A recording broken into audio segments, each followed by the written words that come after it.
Bueno, vamos a ver cómo graficar una función lineal. Supongamos que yo tengo esta función donde dice e igual a 2 tercios x menos 3. Lo que primero tengo que hacer es identificar cuál es la pendiente y cuál es la ordenada del origen, ¿sí? En el caso de esta función, bueno, la pendiente es el número que está con la x, o sea que este número es la pendiente. Y el menos 3 es la ordenada al origen. Ordenada al origen, ¿sí? Una vez que yo tengo esos datos muy importantes, empiezo a marcar los puntos. Primero empiezo por la ordenada al origen, que se marca sobre el eje Y. ¿Sí? Entonces voy a buscar en el eje Y el punto menos 3 y lo marco bien sobre el eje, ¿sí? Una vez que tengo ese punto, la pendiente me indica cuáles son los movimientos que yo tengo que hacer a partir de ese punto, ¿sí? Entonces, en este caso la pendiente es positiva, es 2 tercios. Como es positiva, el 2 me indica que yo tengo que subir, en este caso, 2 lugares. Y el número de abajo me indica la cantidad de lugares que tengo que correr a la derecha. Siempre corro a la derecha. Entonces tengo 2 para arriba y 3 para la derecha. Vengo desde el punto que ya habíamos marcado, subo 2 lugares, 1, 2 lugares y corro 3 a la derecha. 1, 2, 3.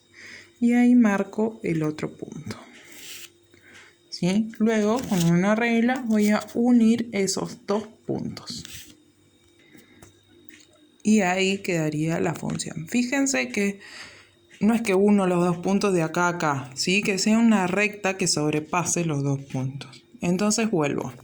Primero identifico la ordenada al origen, en este caso es el número siempre que no tiene la x. Entonces en este caso es menos 3, marco el punto menos 3. Siempre sobre el eje Y.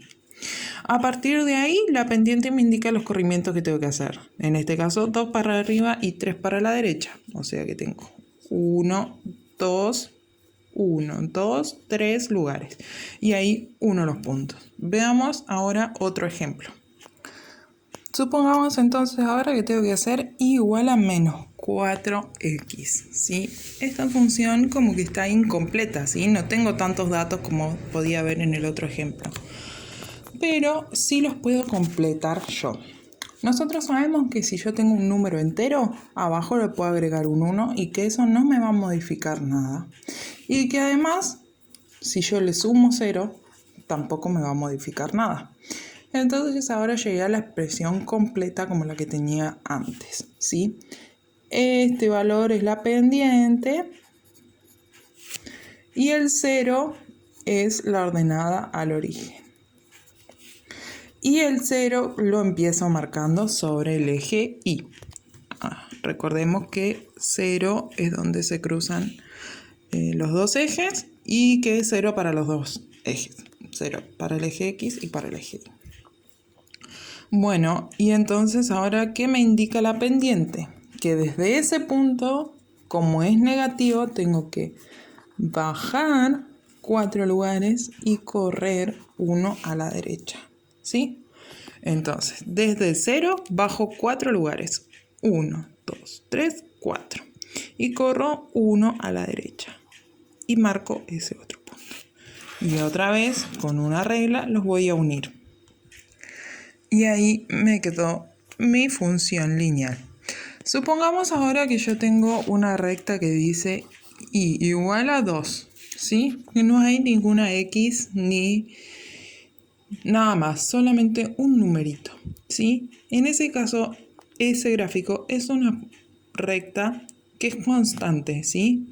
Yo solo tengo como dato una ordenada al origen, ¿sí? Entonces voy a marcar en el punto 2 como me indica la ordenada al origen. Como no tengo pendiente, significa que ese gráfico no tiene inclinación, ¿sí? Entonces una recta horizontal paralela al eje X que pasa, en este caso, por el valor 2. Fíjense cómo queda, ¿sí? Es derechita paralela al eje X. Bueno, y estos serían todos los ejemplos que tienen que tener en cuenta, ¿sí? O sea, un ejemplo en completo donde se ve cuál es la pendiente, cuál es la ordenada. Un ejemplo donde la pendiente está incompleta, por decirlo de alguna forma, ¿sí? Y que le agregamos el 1 para no olvidarnos que siempre tenemos que correr un lugar a la derecha. Y donde le agregamos la ordenada al origen, que era 0, ¿sí? Recordemos que al principio esta expresión era igual menos 4x. Después nosotros la completamos con el menos 1 y con el 0 para graficar. Y una función donde solamente tengo una ordenada al origen que me indica que es una función constante, ¿sí? O sea, vimos una creciente, una decreciente y una constante.